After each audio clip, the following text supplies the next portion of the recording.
할렐루야. 지난 한 주 동안 일어나라 동북기요라는 주제를 가지고 새벽 기도회를 진행했습니다. 성경에는 일어나라라는 말씀이 많이 나오고 있습니다. 특히 예수님은 우리를 일으켜 세워주시는 분이십니다. 우리는 일어나야 합니다. 우리는 일어나야 합니다. 우리는 지금의 자리에서 만족할 수 없고 더 나은 자리로 일어나야 합니다. 우리 교회는 일어나야 합니다. 그리고 우리 성도들도 새롭게 거듭나 일어나야 되는 것입니다. 오늘 사도행전 9장 베드로가 행한 사건 두 가지가 나오고 있습니다. 그 중에서 두 번째 나온 사건의 말씀을 읽었는데, 오늘 말씀은 32절부터 애니야를 일으켜 세워주신 사건과 오늘 읽은 36절 이하 다비다를 일으킨 사건이 등장하고 있습니다. 먼저 32절 애니야를 일으킨 말씀을 살펴본다면, 베드로가 사방으로 두루다니며 적극적으로 복음을 증거할 때 일어난 일이었습니다. 가만히 있을 때 일어난 일이 아니었다는 거예요. 복음을 위해서 열정을 가지고 최선을 다해 복음을 증거할 때 일어난 사건이 오늘 나오는 말씀인 것입니다. 베드로가 루다에 있는 성도들에게 내려갔다. 성도들이라는 단어가 등장합니다. 그래서 오늘 말씀은 성도들에게 일어난 말씀이고, 성도들은 거룩한 무리라는 뜻을 가지고 있는데 예수 믿고 구원받은 형제들을 가리켜 성도라고 부르고 있는 것입니다.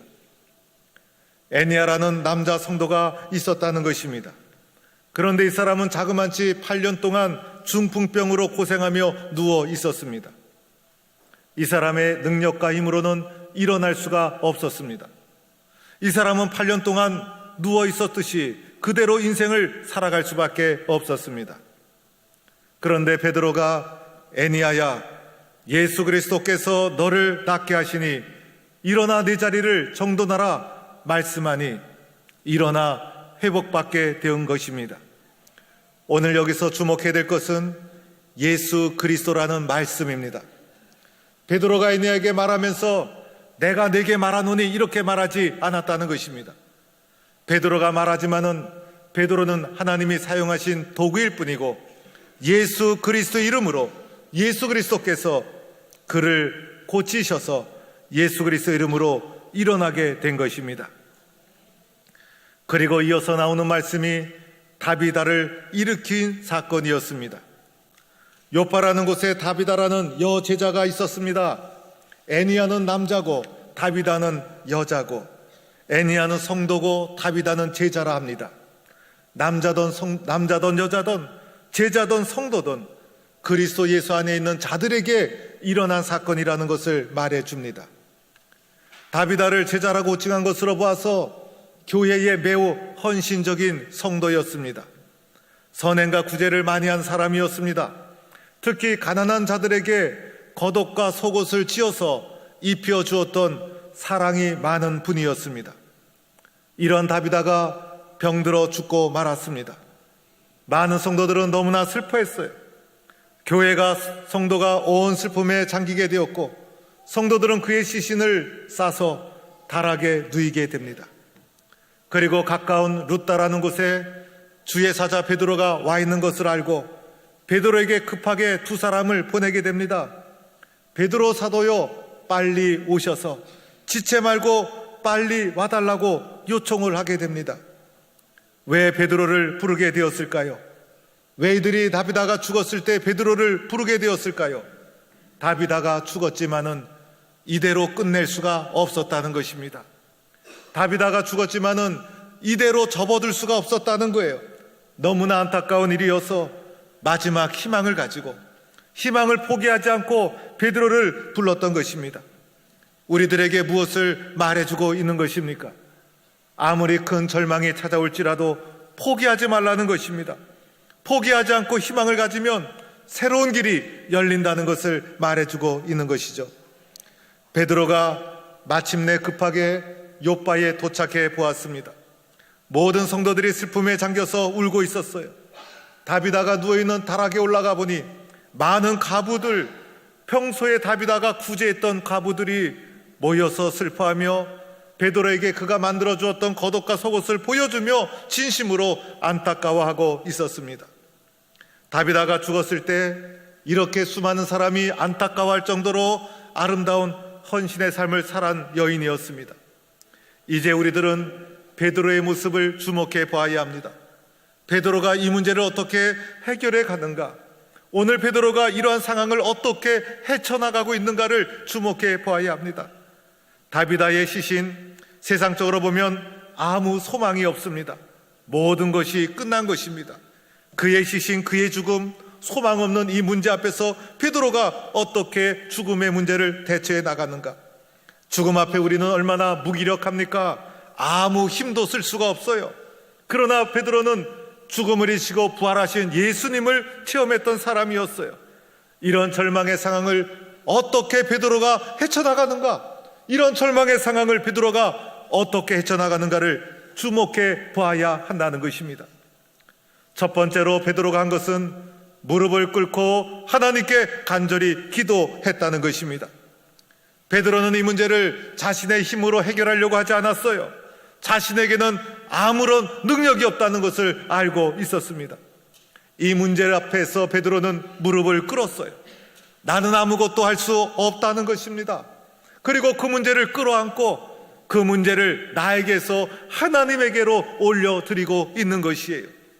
예수 그리스도 이름으로 기도하는 그 순간 이 문제는 더 이상 나의 문제가 아니라 하나님의 문제가 되는 것이죠. 무릎을 꿇었다는 것은 간절히 기도했다는 것이에요. 하나님께 간절히 기도했습니다. 하나님, 이 문제는 나의 손을 떠난 것입니다. 나에게는 아무런 능력이 없습니다. 나는 길이 없습니다. 나는 할 수 없습니다. 주님 도와주세요. 하나님에는 길이 없어요. 인간적인 방법, 세상적인 방법 아무것도 할 수 없습니다. 우리는 전적으로 무능한 존재입니다. 하나님만이 할 수 있습니다. 하나님 도와주세요. 하나님께 맡기고 간절히 뜨겁게 베드로가 기도해 나갑니다. 여러분, 우리는 이렇게 간절히 기도하는 마음을 회복해야 합니다. 기도의 뜨거움을 회복해야 합니다. 새롭게 기도의 무릎을 꿇어야 합니다. 기도의 야성을 회복해야 합니다. 우리가 과거에 한국교회에 얼마나 뜨겁게 기도했습니까? 밤을 수없이 새면서도 기도했어요. 모였다 하면 기도했어요. 거침없이 기도했어요. 문제가 있으면 부르짖었어요. 철저하게 기도의 능력을 우리는 믿어야 합니다. 우리 가정에, 우리의 삶에 문제가 있을 때 여러분은 어떻게 했습니까? 교회가 어려울 때 여러분은 어떻게 했습니까? 기도해야 되지 않겠습니까? 인간의 능력, 인간의 말로 해결하려고 덤비지 말고 먼저 하나님 앞에 엎드려 기도하는 것, 이것이 성도의 가는 길이어야 하는 것입니다. 기도의 능력을 믿어야 합니다. 진짜 기도해야 합니다. 그리고 간절히 엎드려야 합니다. 하나님이 전능하신 분임을 믿는다면, 예수 그리스도께서 살아계심을 믿는다면 기도하지 않을 수가 없는 것이죠. 지금 베드로는 예수님이 부활하시고 떠나셨잖아요. 그런데 베드로가 왜 기도할 수 있었을까요? 왜 기도할 수 있었을까요? 우리 주님 내 곁을 떠났지만은 부활하신 주님 살아계셔서 지금도 나와 함께 하신다, 역사하신다. 그래서 기도할 수 있었고, 자기가 부르짖은 것이 아니라 예수 그리스도의 이름으로 부르짖고 예수 그리스도의 이름으로 일어나라 말씀할 수가 있었던 것이에요. 모든 기적, 문제 해결은 기도에 달려 있다는 것입니다. 두 번째로 베드로가 한 것이 있었죠. 다비다야 일어나라 말씀했다는 것이에요. 다비다야 일어나라 말씀했다는 거예요. 그런데 이 말씀은 예수님이 하신 말씀이었죠. 달리다꿈 일어나라, 달리다꿈 일어나라. 그래서 베드로는 예수님이 하신 말씀을 기억하고 예수님의 말씀대로 될 줄로 믿고, 다비다야 달리다꿈이 일어나라, 다비다야 일어나라. 베드로도 예수님과 똑같은 말씀을 하고 있다는 것이에요. 다비다는 죽었죠. 죽었다는 것은 세상에서 소망이 하나도 없다는 거예요. 캄캄한 절망, 가능성이 전혀 없어요. 여러분, 가능성이 있으면 내가 노력하면 되는 거예요. 그러나 우리가 인생을 살면서 겪는 문제는 내가 선택한 것이 아니잖아요. 절망의 상황이 밀려올 수도 있고 내 힘으로 해결할 가능성이 전혀 없을 때도 있어요. 문제는 이러한 상황에 내몰렸을 때 나는 어떻게 해야 하는가? 어떻게 해야 되는가? 그 문제를 피하지 말고 그 문제를 직면하라는 것이에요. 그리고 하나님의 말씀에 의지해서 다비다야 일어나라, 다비다야 일어나라 라고 말씀하신 주님의 말씀대로 될 줄로 믿고 주님의 말씀을 붙잡아야 된다는 것이에요. 오늘 애니야가 치료받은 것, 다비다가 일어난 것, 그들 속에 능력이 없었어요. 그들이 부르짖지 않았어요. 그들은 아무것도 할 수가 없었어요.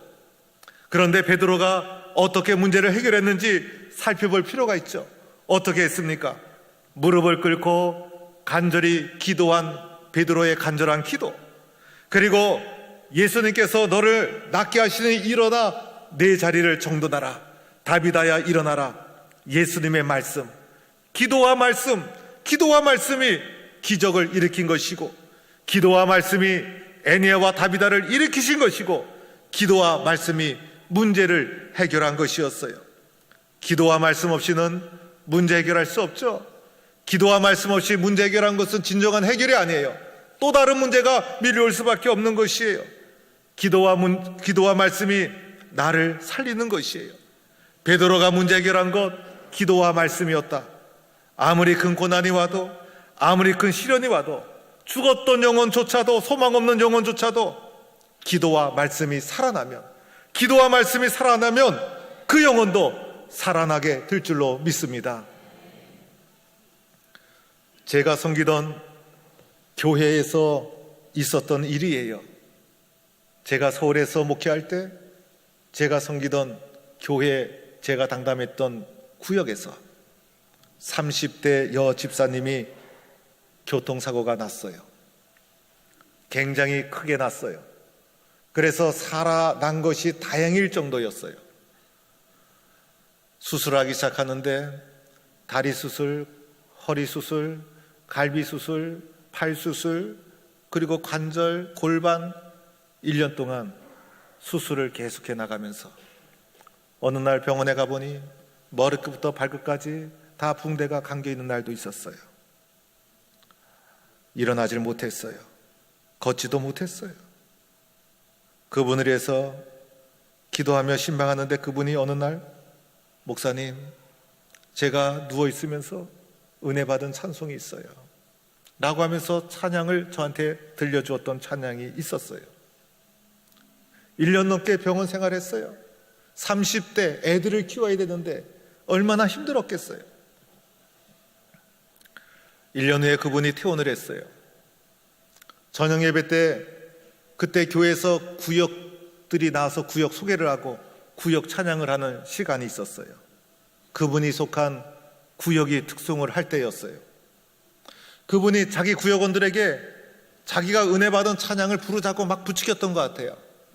그래서 그 찬양을 연습하고 나와서 구역원들이 인사를 하고 그 찬양을 부르기 시작했어요. 그 찬양이 바로 이러한 찬양입니다. 나의 등 뒤에서 나를 보시는 주, 나의 인생길에서 지치고 고나여 매일처럼 주저앉고 싶을 때 나를 밀어주시네. 일어나 걸으라, 내가 새 힘을 주리니. 일어나 너 걸으라, 내 너를 도우리. 일어나 걸으라, 내가 새 힘을 주리니. 일어나 너 걸으라, 내 너를 도우리.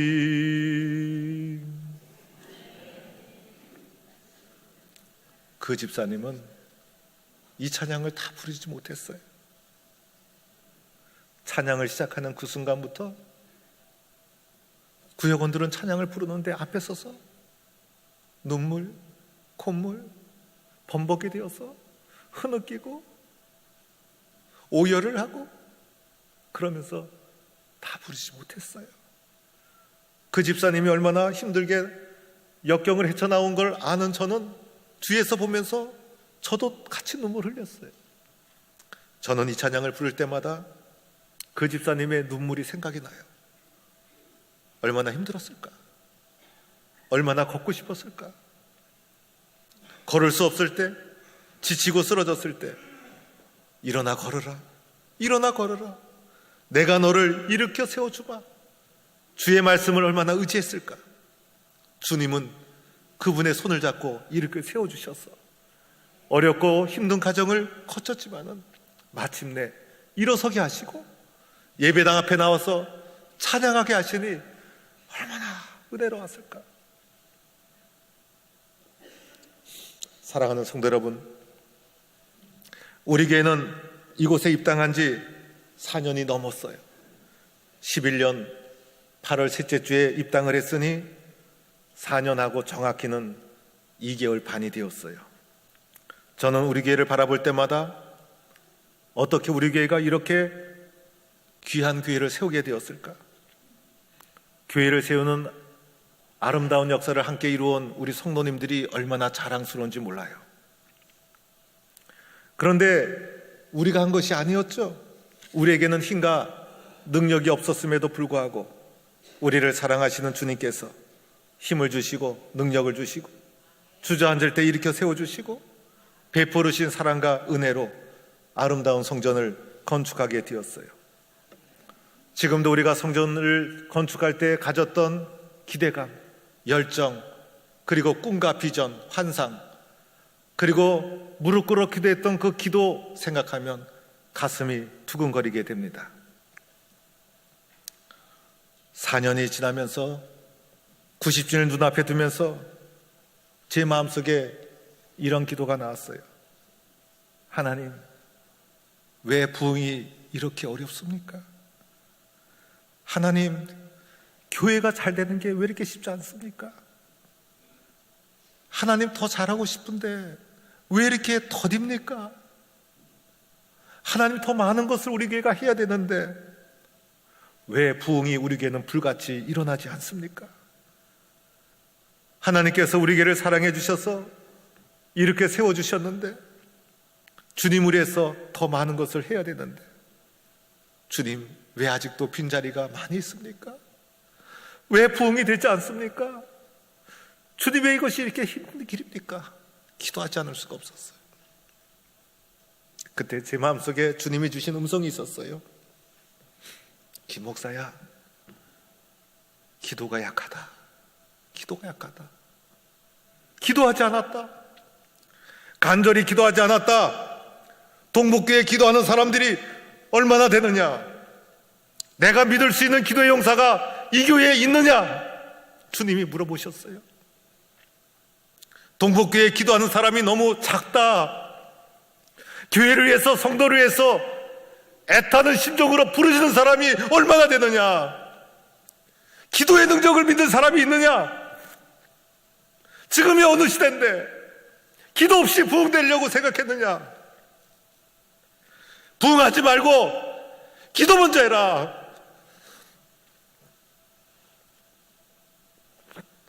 기도의 불을 지펴라. 여러분, 제가 마음이 너무 힘들었어요. 기도하는 거 쉽지 않아요. 무릎으로 사는 거 눈물 나는 일이에요.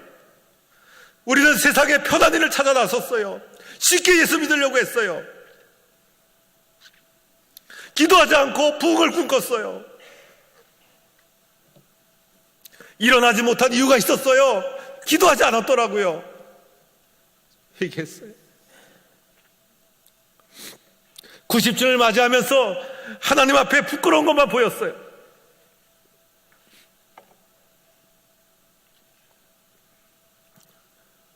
이 교회가 90년을 맞이하기 위해서 얼마나 수많은 사람이 기도를 심어놓은 교회인데 90년을 맞이하면서 너는, 그리고 동북교회는 기도의 능력을 믿고 기도의 씨앗을 뿌렸느냐? 이유가 다 있다. 기도하지 않았다.